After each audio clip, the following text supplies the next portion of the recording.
شهر رمضان الذي أنزل فيه القرآن. அன்பார்ந்த சகோதரர்களே சகோதரிகளே, ரமதான் மாதத்தில் நோன்பு நோற்பதுடைய சட்டம் என்ன? அது கட்டாய கடமைகள் நிறைய இருக்கின்றன. ஆனால் ரமதான் மாதத்தில் நோன்பு நோற்பதை பொறுத்தவரையிலே இஸ்லாத்துடைய அடிப்படை 5 கடமைகளிலே ஒரு கடமை, இஸ்லாத்துடைய 5 தூண்களிலே ஒரு தூண்.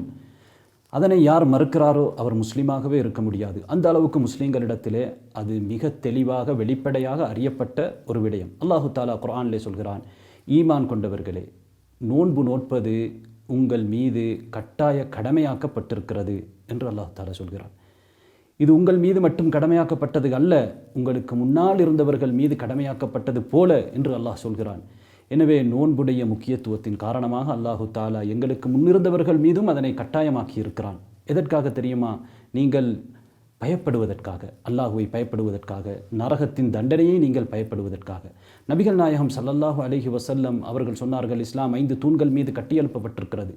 அதிலே மிக முக்கியமான ஒரு தூண் தான் நோன்பு என்பதை நபி அவர்கள் அந்த ஹதீதிலே எங்களுக்கு தெளிவுபடுத்தினார்கள்.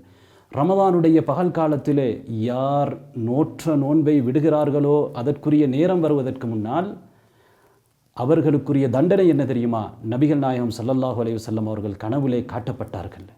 அந்த தண்டனை, ஒரு கூட்டம் அவர்களுடைய குதிகால்கள் கட்டப்பட்டு தூக்கப்பட்டிருந்தார்கள். அவர்களுடைய வாயின் ஓரங்களால் இரத்தம் வடிந்து கொண்டிருந்தது.